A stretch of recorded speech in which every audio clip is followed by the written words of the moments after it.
All right, it's time once again for a meeting of the Clyde Sukeforth chapter of Sabre. I am Bruce McClure, the chapter chair, and we always hold our meetings in conjunction with the Gardner Waterman chapter of Sabre in Vermont.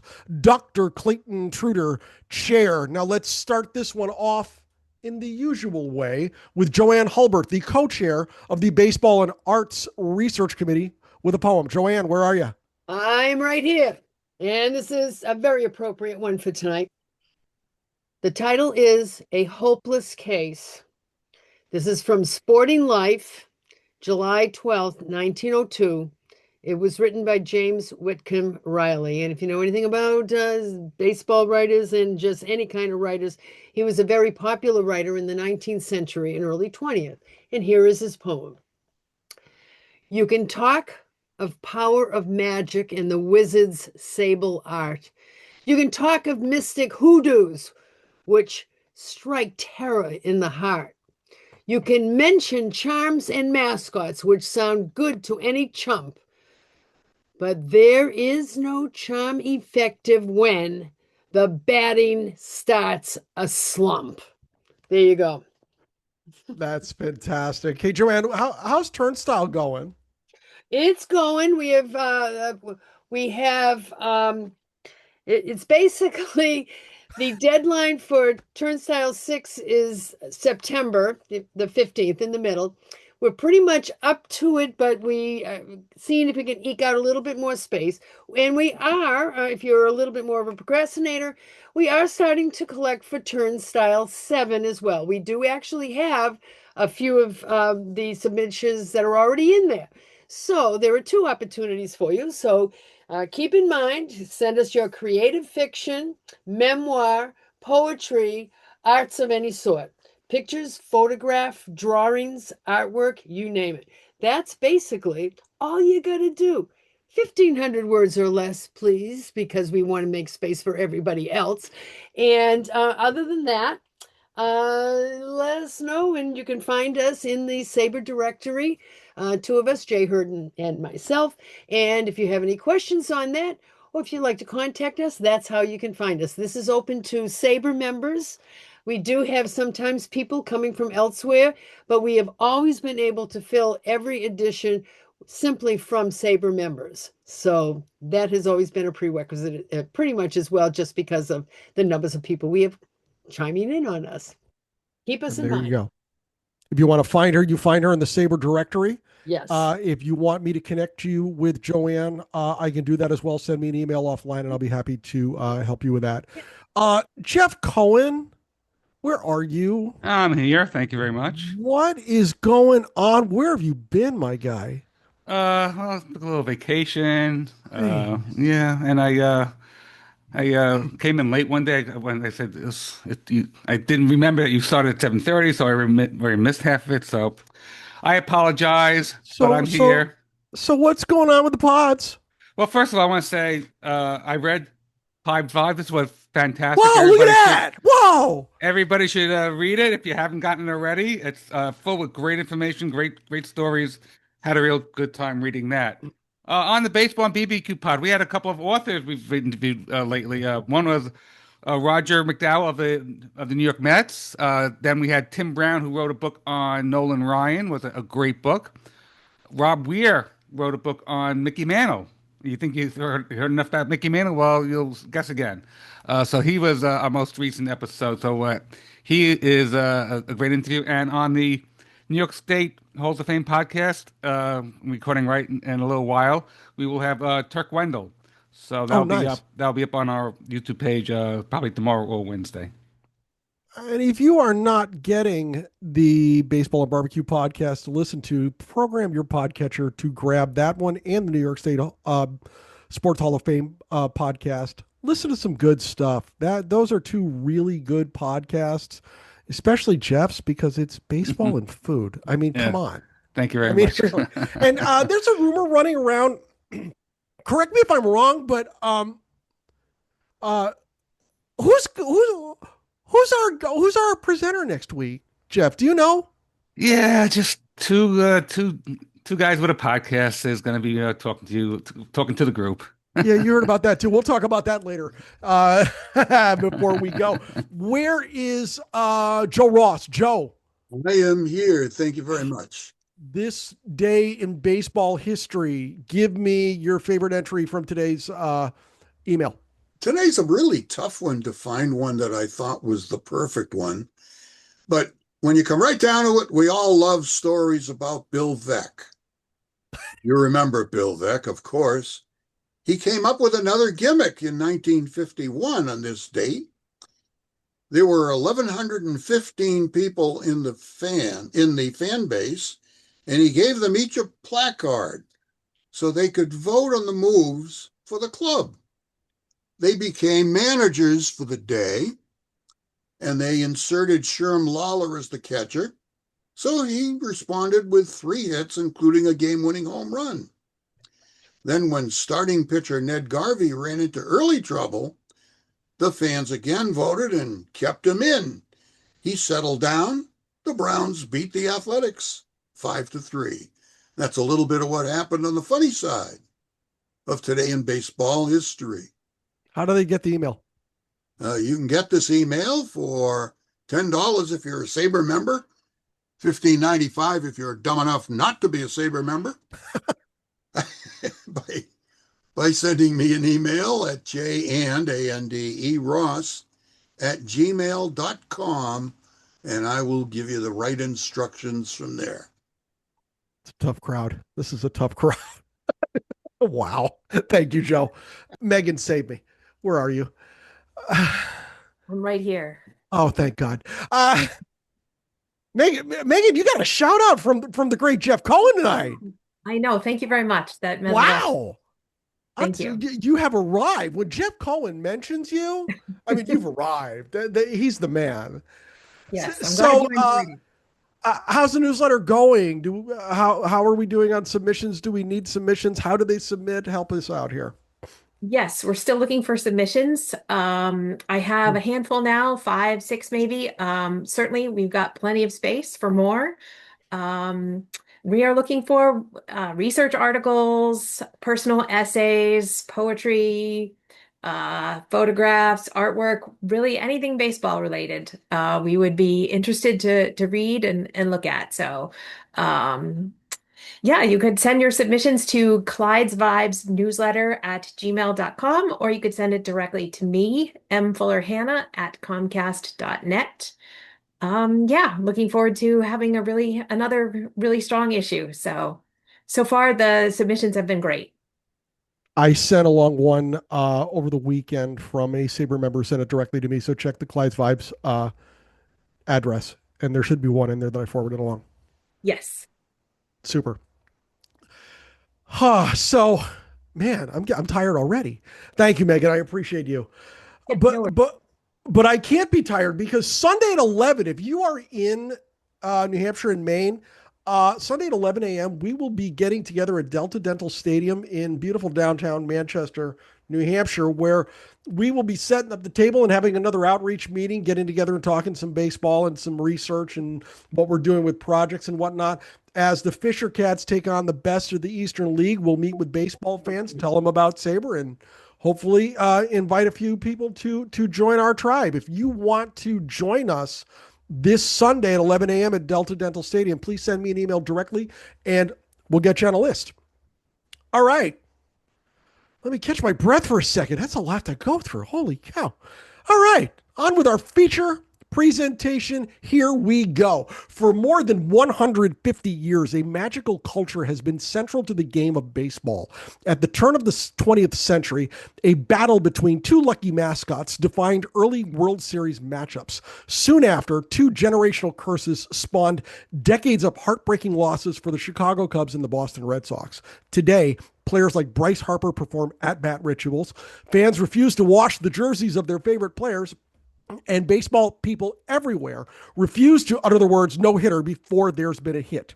In the magical game, journalist and converted baseball fan Addy Baird turns her reporter's eye to her favorite sport, investigating the roots of these magical practices and telling the story of baseball's long history of superstition, rituals, curses, jinx, hoodoos, and hexes. Addy Baird is a writer, reporter, and baseball fan. With a background in political investigative journalism, she has written and worked for BuzzFeed News, Politico, Vice, The Daily Beast, The New Republic, and the Salt Lake Tribune, among other outlets. She's a Mets fan and an astrologer, and she's here tonight to discuss her new book, The Magical Game, The Spirit and History of Baseball Superstitions, Rituals, and Curses. Addy Baird, welcome to Northern New England. How are you? Hi, I am just thrilled to be here. These are my people, man. We're gonna make them your people later. I'm gonna talk to you offline on how I'm gonna do that. So it's all yours. I'm out of your way. Okay, so just to make sure we have and we're done at 6:30, right? So that or 8:30 your time. I'm in Mountain Time. We are done when you're done. So if you go Okay. past that a little bit, all is well. You just keep on Okay. going. We haven't had dinner yet over here, so my Well, my then when you friend want might dinner, you go consider. get them. Okay. Well, I will say also, I live in Utah now, but I spent a lot of my adult life on the East Coast. I lived in New York, I lived in DC, and I have a good friend who lives in Maine and got to spend some time in Maine for her wedding a couple summers ago, and it was incredible. I talk about it all the time. So I'm so jealous you guys live in such a beautiful place. And I imagine we have a lot of Red Sox fans in this room, so you guys are very familiar with the long and storied superstitious history in this sport. I am a Mets fan, as Bruce mentioned. I do live in a mixed fandom household. My boyfriend is a Yankees fan, so I have learned to love all fans of all teams through him. Um, as Bruce mentioned, I a couple months ago published this book. It's my debut book. It's called The Magical Game, The Spirit and History of Baseball's Superstitions, Rituals, and Curses. I'm going to talk a little bit, and then I just want to talk to all of you, so we welcome any questions. Um, and I'm just so thrilled. I really mean it. Like, you guys are my people. I'm a Sabre member, and this book would not exist without the amazing library of work that is the Society for American Baseball Research. And when I thought about what I wanted to talk about today, I had a few things come to mind. And thank you, by the way, for saying that you guys are reading the books. It's such a pleasure. Oh, we have Orioles fans. You may be bad, but at least you have Pete Alonso. I couldn't be more jealous. I miss him every day. Genuinely. So, um, it's when I thought about speaking with a Sabre chapter, one of the first things that I was thinking about is this is a book about magic, and something I have always loved and appreciated about Sabre is the academic rigor and the scientific rigor and the statistical rigor. And it's funny to maybe speak a bit about magic in this company, but if you've read the book or if you're reading the book, you know that my background is in investigative reporting, and I care deeply about facts and data and statistics. They are of the utmost importance to me in my day job as a political reporter, in my work in this book. And I wanted to really take that spirit of this really thoughtful tradition that Sabre has always engaged in so well of this academic rigor in the book. And I one of the first things that I did was I was thinking about this argument that people have that the magic of baseball is dead. And this is probably an argument that you guys are all familiar with. People say the magic is dead, the sport is dead, it's all over and done with. And when I pitched this book, I pitched a chapter about the magic of the sport being dead. And I argued, I started pitching this book right before the pitch clock was implemented. And I felt that the pitch clock was the death of the sports magic. I think there's a wonderful book called Infinite Baseball by Alvin Noe. If you guys haven't read it, I'm sure that this is a group of people who would love it. And Alva really writes so beautifully about the way that baseball is not just about the game itself being played, but about the forensic, he calls it a forensic game. And I learned early on in my baseball fandom how to score by hand. And I was so taken by that. It's this like craft project and math experiment and thing that you get to do. I love, writing with my hands and so when I heard Alva describe baseball as a forensic game, it really resonated with me because he talks about this feeling of you're scoring a game and there's an official score, but that's not what you have to put on your scorecard. Like you can believe it's an error even if the official ruling is that it's a hit. And that part of baseball is this experience of engaging in the forensic nature of the game and being in the crowd and talking with your friends, and that we as fans are part of the experience of the game. And I was so struck by that. And then the league announced that they were implementing a pitch clock. And I started pitching this book. And I said, it's all over. It's all done with. Everything that makes baseball magical is done. And that this is a history book about things that happened in the past.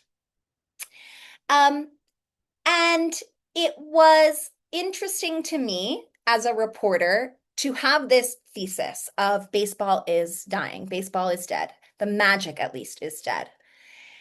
And as I started writing the book, I started to see that the pitch clock was bringing more people into games. The average age of fans watching on MLB TV was getting lower.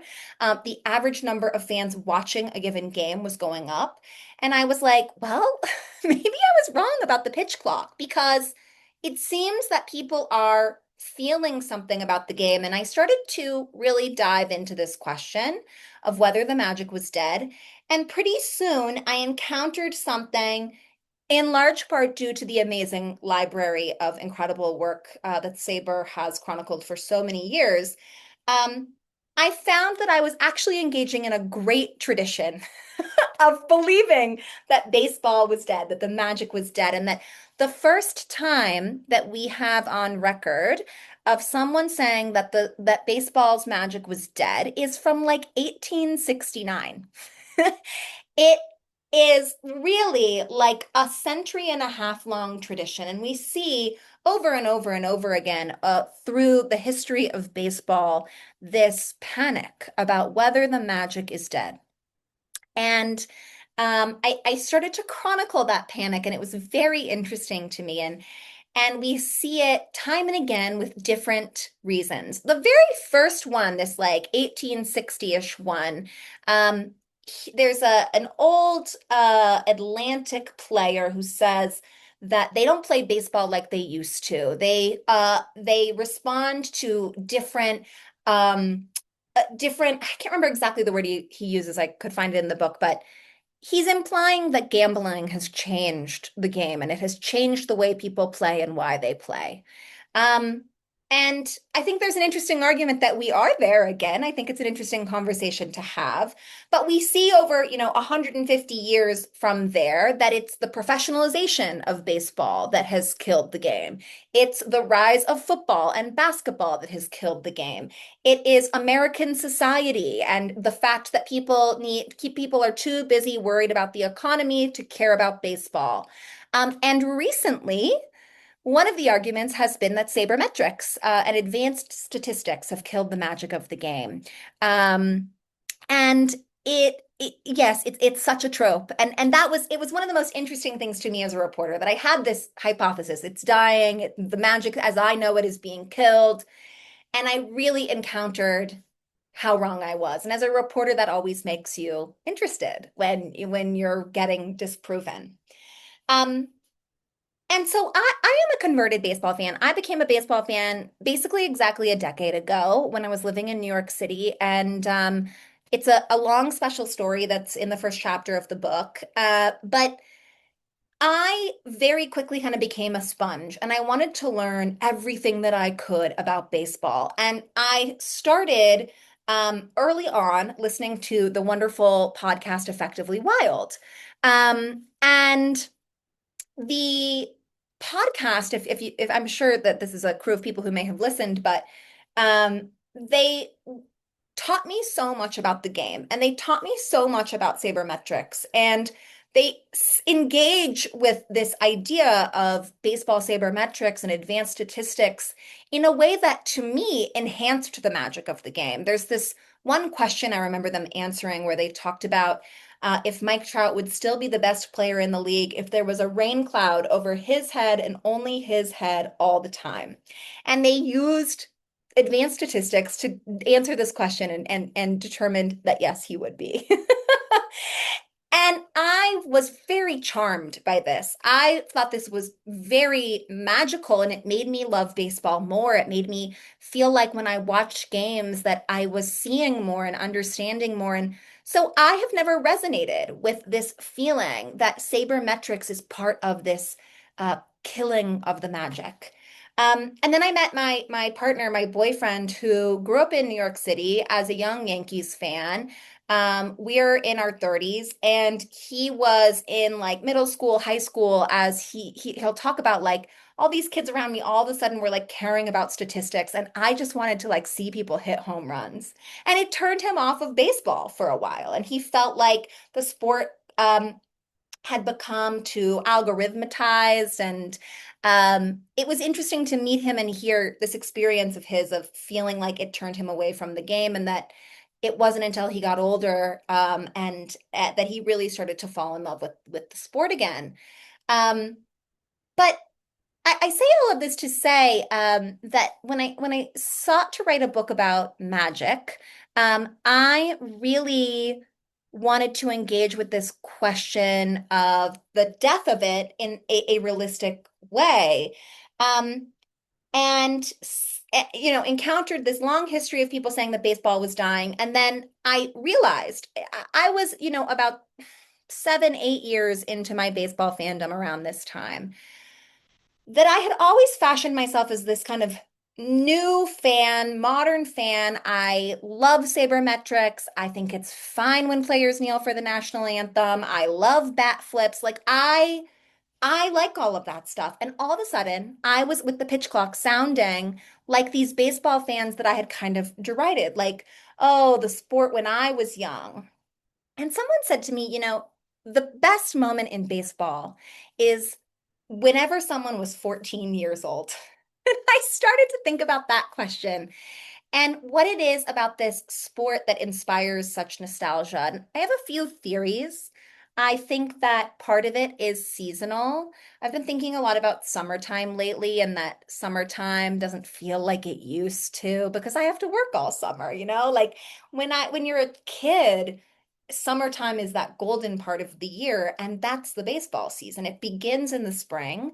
It blooms as summer comes, and then it falls away as, the seasons change. And I think that's really embedded and really in the DNA of the sport and in our DNA. So it was an interesting experience for me to come to baseball as an adult and then see myself still come to this reckoning as the sport started to change. And not to spoil my own book too much, but the conclusion that I come to in this kind of question of whether the magic is dead is that there's a difference between something dying and something changing, and that change is actually evidence that something is alive. I have a long-standing, years-long meditation practice, and my teacher has often emphasized that this kind of Buddhist nature of change, that is life. It's the only thing we can count on, and it's the only thing that we can count on in baseball too. And it was a really interesting kind of reckoning for me to come to this feeling of maybe the pitch clock isn't so bad. Maybe the magic is still there. Maybe the sport changing is not the sport dying, and that it teaches us something about life. And that's the thing about baseball that I think all of us know, that it's an encapsulation of life. And that for me was one of those classic cliche baseball life lessons where I was like, I don't need to be dramatic, and I just need to start to reckon with change. And at the time I was living in Washington, D.C., and I started to notice something, which was that I was going to more baseball games on weeknights because I knew that the game would be over and the trains would still be running and it would be easy to get home. And so suddenly there was I was actually having more baseball in my life, not less. The other thing that was really interesting to me was, and this again, I could just say it before practically everything, was a result in part from some of the amazing Saber archives. If you go back to 1901, people have been complaining about the game being too slow for just about as long as they have been complaining about it dying. And there has been a rule on the books since 1901, I believe, about a pitch clock. It just has gone unenforced for all of this time. And that was such an interesting revelation for me, that we were dealing with an unenforced rule. And when we look back at the very, very early days of baseball, let me find it and read it because it's uh, so evocative. Ugh, the way I just opened the page to the exact page I was looking for, magic. So in 1866, there's this Brooklyn Daily Times report that says the game of baseball, 2 words, has now become beyond question the leading feature of the outdoor sports of the United States.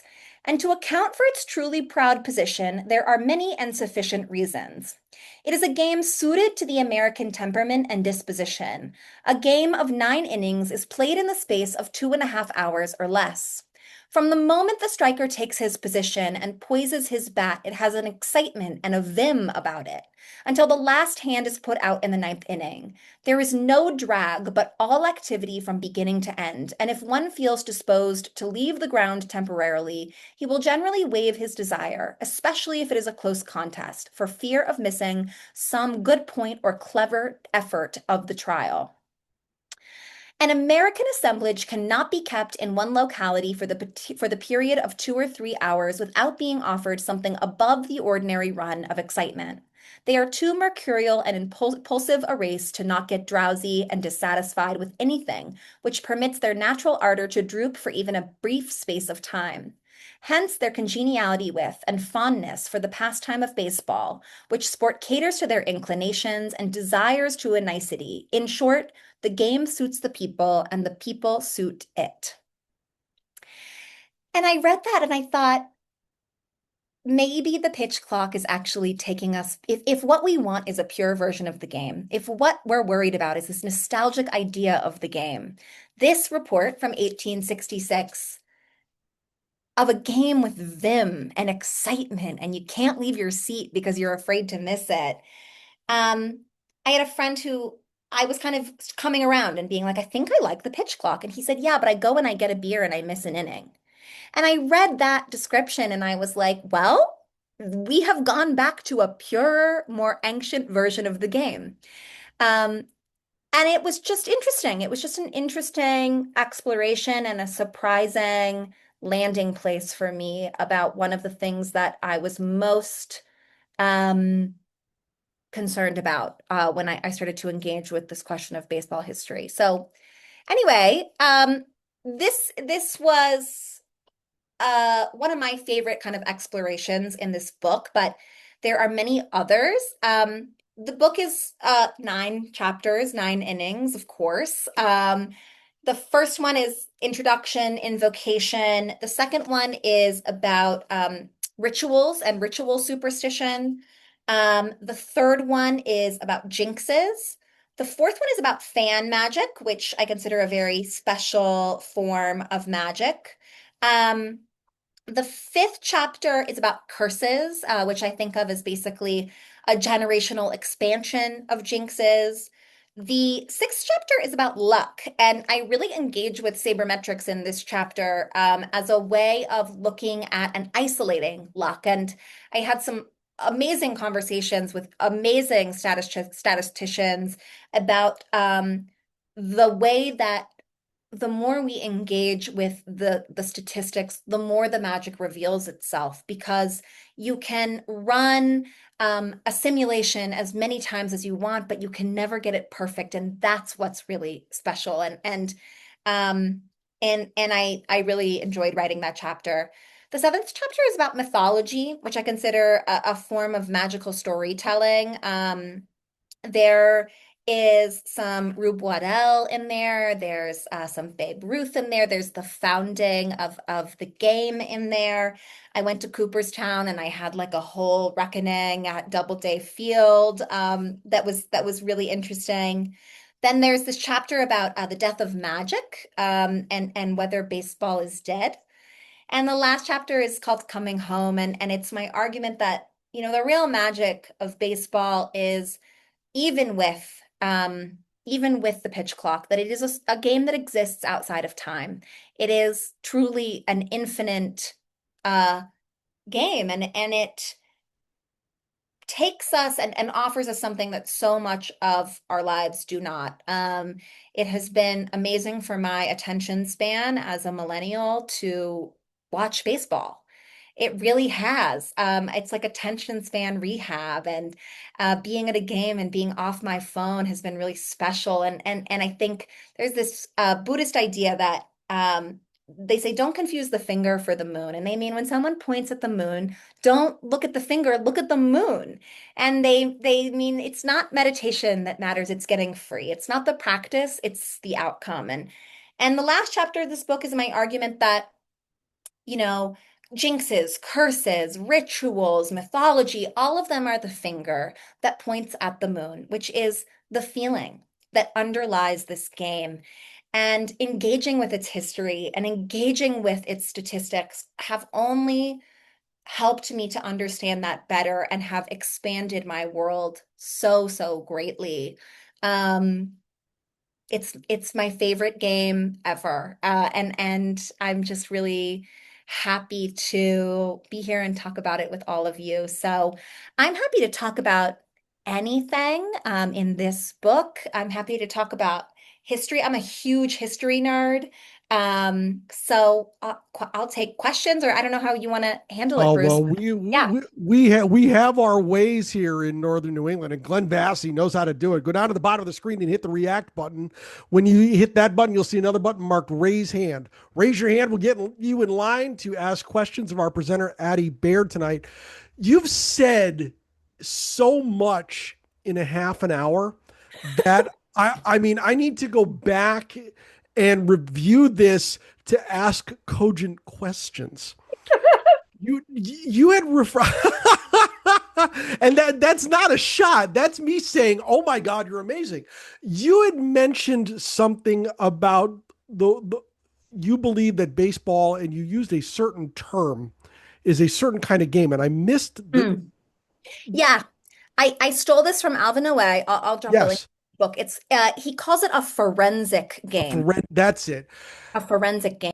I've said this many times before, that I feel that baseball is a conversational game, at least when you're sitting in the stands, because if you're there with your partner or your friends or whatever, you have that engagement in the game, but you can also carry on those conversations that we wouldn't normally carry in the world. You just said that, oh, this has done wonders for my attention span. And all of these things are backing me up. You've taken my silly little theory that I've expounded upon several times and expanded it, and it's such a validation to hear that the way you describe the game. I love that, Bruce. And I think it's this idea of baseball being a conversation is just so it's different than being at a different sporting event. Like if you go to a basketball game, like the conversation that you're having in the stands is not the same. I think part of it is that there is this conversation happening in the game itself. Like the center of the game is pitcher and batter facing off one-on-one, having a wordless conversation. And I think that gives everyone that vibe seeps into the whole game. I think it's beautiful. That summed up what I've been trying to convey for an awfully long time. So now I have to go back and save this portion of the broadcast this evening. So thank you very much. Let me step aside for my guy, Glenn Bassey. Glenn, where have you been? Hey, I've been very, very busy. Gee whiz, how in the world are you? I am doing very well, thank you. Terrific. Ask away. Go get him. All right. I actually don't have a question, but speaking of the magic of baseball and knowing that you are a Mets fan, I need to say that to me, the most magical moment I ever experienced was when I was 12 years old. I'm giving myself away here. When I was 12 years old, I went to my first World Series game. And as one of the Baltimore fans you cited, who now has Pete Alonso, rub it in. I was a huge Oriole fan, even at the age of 12. And we had won the first game of the World Series, and I knew that we were going to sweep the World Series because we were the best team in baseball. And I sat in the stands and I watched as Jerry Koosman threw an absolutely masterful game against the Orioles. And I think in the eighth inning or so, he had given up 2 hits, and Gil Hodges came out to the mound and took him out of the game. And you could see, I had binoculars on Koosman at the time, and you could see his head sink down, because back in the day, complete games were what starting pitchers did. And he started walking off the mound. And even though the Orioles were behind, and they were behind because of Koosman's magic, 50,000 fans stood up in Memorial Stadium in Baltimore and gave him a standing ovation as he walked towards the dugout. And he stopped at one point halfway to the dugout, and he looked up in the stands. And then he very slowly did a 360-degree turn and looked at all of the stands and realized that everybody in Baltimore was giving him a standing ovation. 50,000 fans. And then he continued on his way to the dugout. 6 months later, the Major League Baseball previewed the World Series video at a high school across the street from Memorial Stadium, and my dad took me to it. My dad had taken me to the game, and my dad took me to this. And Jerry Koosman was on the panel. There were a panel of 4 from each team that would take questions after the thing. And one of the questions asked of Jerry Koosman was, what was your greatest moment and what was your lowest moment in your major league career? And I as a 13-year-old said, that's a stupid question to ask a 27-year-old guy. You know, he hasn't had his career yet. But his answer was magic. He said, the lowest moment in my entire baseball career was when Gil Hodges came out and asked me to give him the game ball. He said, the highest moment in my career was when I was on my way back to the dugout and I realized that 50,000 Oriole fans were giving me a standing ovation. That's the magic. Now, I know that's before your time, but I wrote a piece about it for a book that Saber published called The Miracle Has Landed. And if you can grab a hold of that book, it's a wonderful book about the Mets and about their championship season. And I knew at that moment when he was walking off the field that the Orioles were going to lose that World Series. You know, it was 1-1 then. If It's so beautiful. I'm truly crying. Like, thank you for sharing it. Sure. And it's so, um, I don't even have words for it. It's so beautiful, and it's so, I, I am a very spiritual person. I grew up religious, and I, um, have really come to, I have a serious spiritual practice, and I think baseball teaches us a lot about spirituality, and that thing of how life's worst moments contain the most magical, beautiful moments, is a complicated thing that, as in my 30s, I'm still like starting to learn and reckon with. And it's such a beautiful example of the way that baseball's magic plays out. It's this, because I talk about this with curses too. And somebody mentioned in the chat the black cat game, and I'm obsessed with this game, like this moment. Which, by the way, I have this theory about the Mets. The '69 World Series, they end up, this black cat game turns around their season essentially, and they, at the expense of the cursed Cubs, who are supposed to finally be good, the Mets end up, the miracle Mets emerge, and they win the first World Series for the Mets. And then in '86, it's the Buckner game, and the ball goes through his legs, and the cursed Red Sox collapse. And it's this game 6 of that World Series, where the conversation about the cursed Red Sox really comes to be, and you start to see it in the New York Times the next day. They're like, the Red Sox are cursed, and they have been ever since they traded away Babe Ruth. And so the Mets go on to win the series, and they've never won since. I think sometimes if I ever need to like cry on command, if I was an actress, I would just imagine, I just think about the day that the Mets win the World Series, and I hope it's in my lifetime, and I hope I get to see it. And I can't even imagine, I cried every day during their 2024 playoff run. I cried every day. It was so emotional, and it was so special. And anyway, I think the Mets are cursed because their 2 World Series have come at the expense of 2 cursed teams, and I think it has transferred some of the cursedness onto the Mets.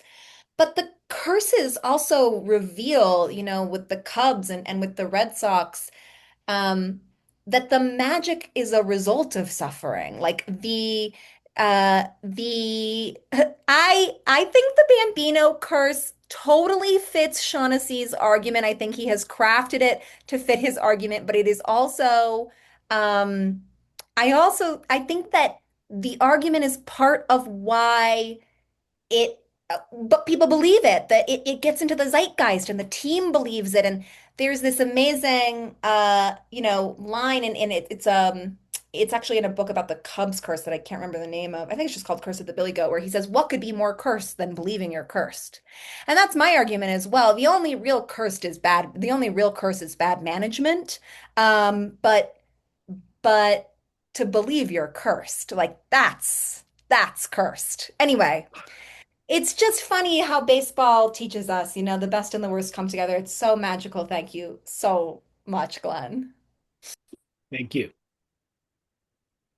I put the book up on the screen there for a moment. It is called The Miracle Has Landed, the 1969 New York Mets. If you are a Sabre member, you can download a copy of that free in PDF or EPUB format for your Kindle or e-reader. And you can get that in the Sabre membership forum now. Victor Sloan, you're up. Victor, how are you? I'm good. How are you? Terrific. You're on. Go. Yeah, the Patriots rainy backstage tour that wasn't in New Jersey. So I wanted to ask about mythology because there are a lot of mythological stories. I think there's reasonably credible evidence that the Billy Goat thing never happened. And I guess my question to you is, what are your thoughts on mythology becoming everybody's truth? Yeah. So I have this chapter about mythology, and I look at a number of baseball myths, but I primarily look at the Doubleday myth and Babe Ruth's called shot, which weirdly, there's some evidence that that maybe actually did happen. Right. I went into that one being like, well, here's the great myth. But there's like there's this bizarre thing there where um you can look at the contemporaneous like beat reporters, and about half of them mention the called shot in their game reports. And there's an interesting kind of study where he says, I think it's more likely that half of them didn't notice it or didn't think to mention it than half of them made it up. And weirdly, one of the strangest things I took away from this book, I was really like, I remember like I was trying to find a like probably a Saber article about this, and I Googled it, and Google Gemini, their AI had like just kind of started to integrate where it was like every time you Google something, there's Gemini. And it said like unabashedly, it was like Babe Ruth called this shot on this day at this game. And I was so mad. I was like, this is part of the problem with AI. Like it can't just like definitively say that you can that he called the shot. And I still think that, but now I actually believe that Babe Ruth called that shot. Anyway, this question of mythology becoming truth is really, I think, interesting in the context of the Doubleday myth, which is a myth. Like that just straight up did not happen. Like Albert Doubleday did not invent baseball in Cooperstown. It didn't happen. Um, and I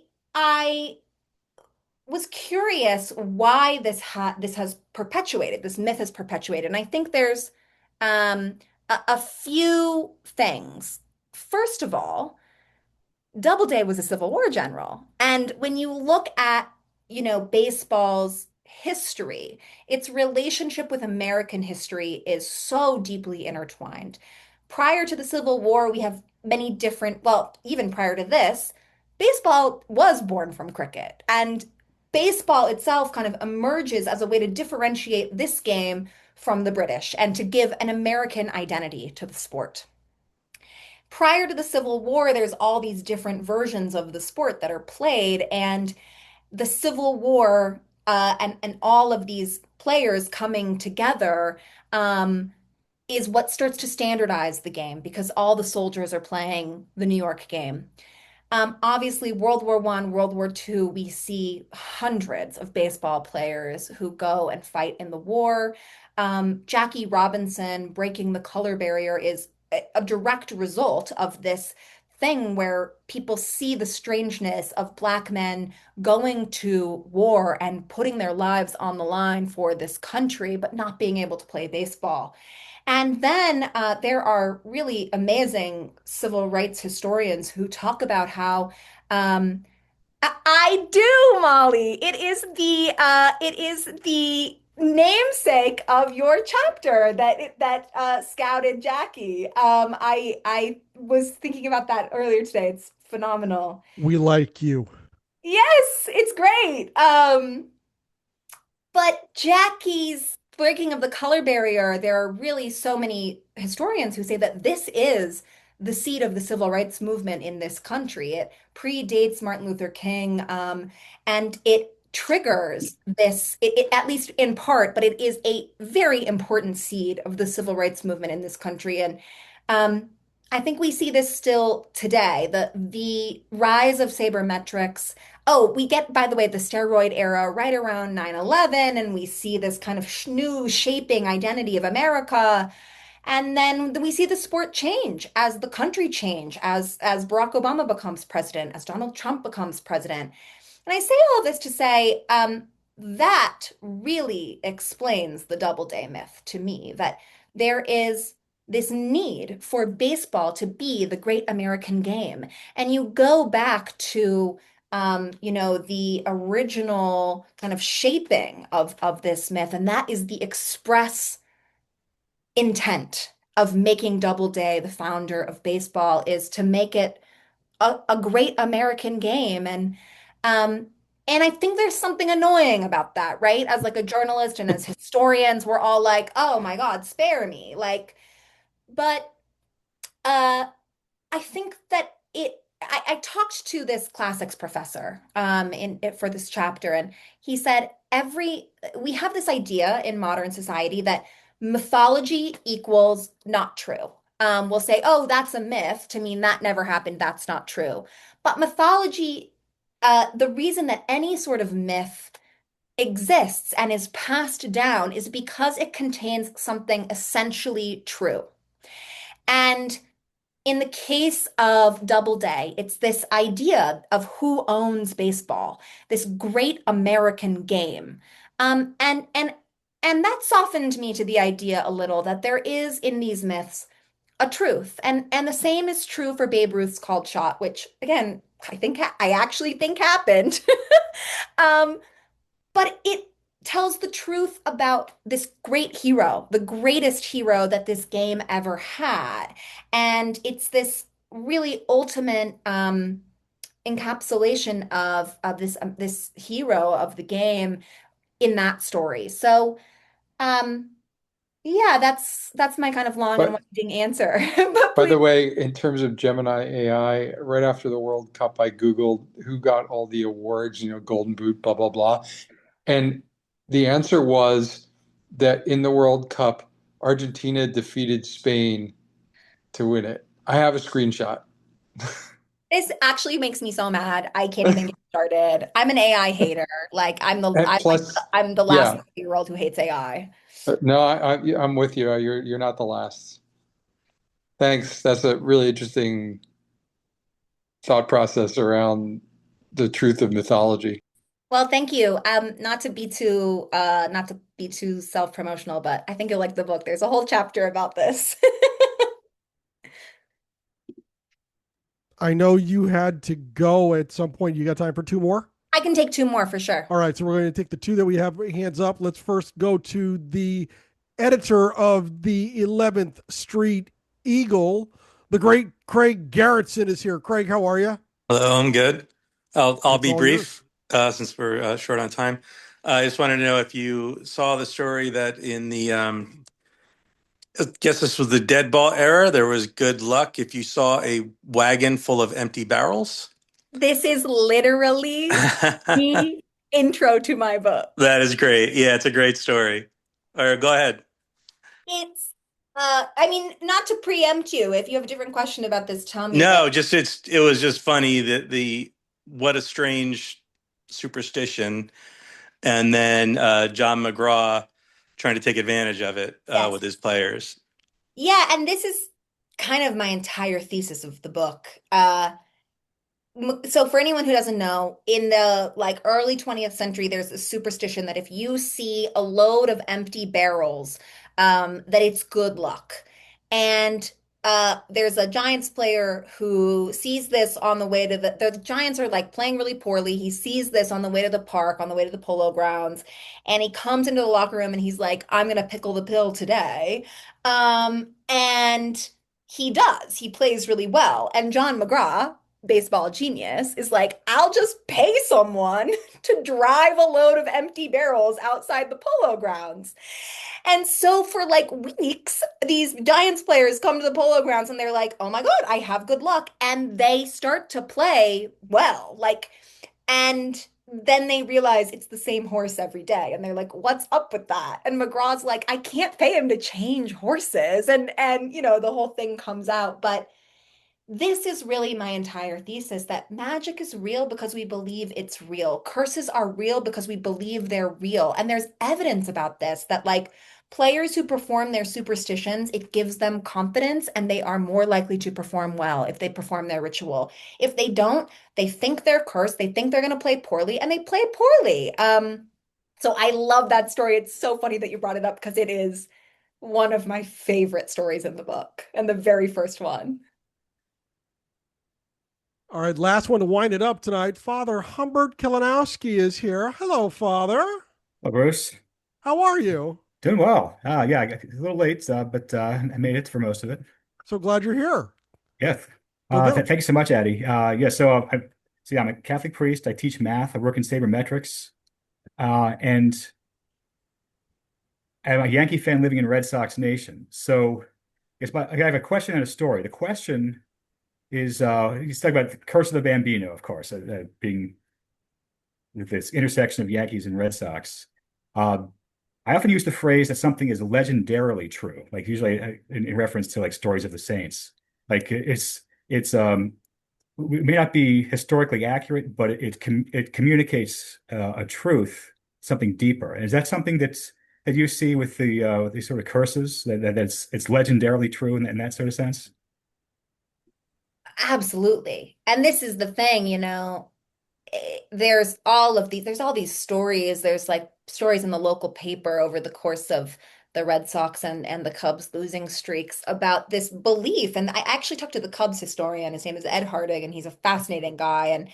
And Ed said, this feeling that permeated the whole the whole team for so long that the other shoe was always going to drop um, makes it true. And it totally is like, I look at this question of, was the goat really on the field and how did it all unfold? And it's interesting, but it kind of doesn't matter because it's legendarily true. I love that phrase. I'm going to steal it. Go for it. Yeah, and I guess the story, and so I was a first year graduate student during the 2004 playoffs. The Yankees had 3 games to none. I'm coming back from a day trip, listening to the game on the radio. Then I get back to my apartment right in time for the bottom of the ninth. So I'm thinking, okay, I'm just going to turn on the TV and watch the end of a sweep. And I hear this voice say to me, "We're going to lose this series." I'm thinking, what, lose the series? You kidding me? I don't know if it was my guardian angel or whatever, but it was at a time when I thought, oh, the Yankees always beat the Red Sox. It almost took like an article of faith. But then when that sort of broke down, I'm thinking, okay, what can I hold on to that's actually more permanent, So there's that going on. And of course, with the Cubs, 108 years between championships, 108 stitches on baseball, and 108 is an important number in many religions. It's even in the Bible if you look hard enough. Yeah. The little, why did I just forget the word for it? The little thingy at the front of the book, the quote is the opening monologue from Bull Durham, and she says, Yes. "I Yeah. believe in the Church of Baseball. I've tried all the major religions and most of the minor ones. I've worshipped Buddha, Allah, Brahma, Vishnu, Siva, trees, mushrooms, and Isadora Duncan. I know things. For instance, there are 108 beads in a Catholic rosary and 108 Extra stitches in 59. baseball, which isn't true." Yeah. But it's funny because 108 in yoga is a very auspicious, very sacred number. And she says, when I learned that, I gave Jesus a chance. Father, not to turn it on you, but what has baseball taught you about God? Oh, it's so many things. I mean, the way that this natural cycles of the game are sort of baked into the cycles of creation. I actually wrote a chapter for an upcoming book called Ecclesiology in Baseball about how the cycles of the game, the season, whether within a game or even the weekly cycles or daily cycles, the rituals involved with the game, they all sort of tie up they're tied together with the seasons of the church year. Like you have spring training during Lent and opening days close to Easter and things like that. It all sort of ties in together. Yeah, it's what is it? A time and a season for all things. Yes, So Ecclesiastes hard to 3, yeah. remember. So important. Well, thank you all so much. I promised my partner we would eat Korean food tonight. I could do this all night. I'm so Well, thankful. before you go, my friend, tell us how to get the book. Yes, you can get the book anywhere books are sold.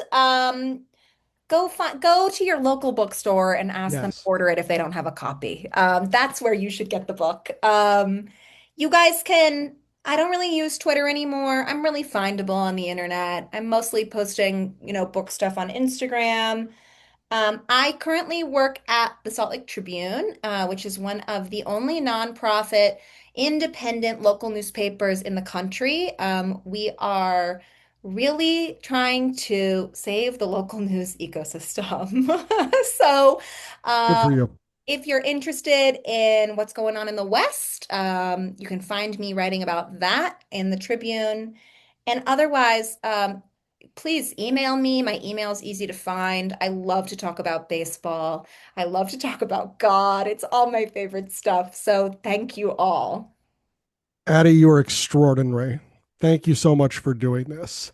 We're going to do this again next week, Monday, August 31st at 7:30 Eastern, when we will have Jeff Cohen and Leonard Aberman with us to chat about their podcast, Baseball and Barbecue. The sign-up link is on our new chapter events calendar at brucemclurenh.com.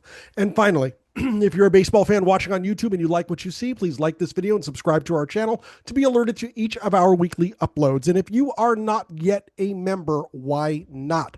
You need to join the Society for American Baseball Research, the premier baseball community, offering an amazing baseball buffet of options to explore your fandom. SABR boasts more than 35 different research committees, over 80 regional chapters, and innumerable opportunities to connect with baseball minds across the world, just like Addy Baird. For more information, go to saber.org today. Addy, you're extraordinary. Wow. Thank you so much. You're amazing. Thanks a lot. We appreciate you. Thank you all. Let's stay in touch. All right, let's get everybody out of here so you watch some baseball. Have a good night, folks. Bye. Bye, everyone.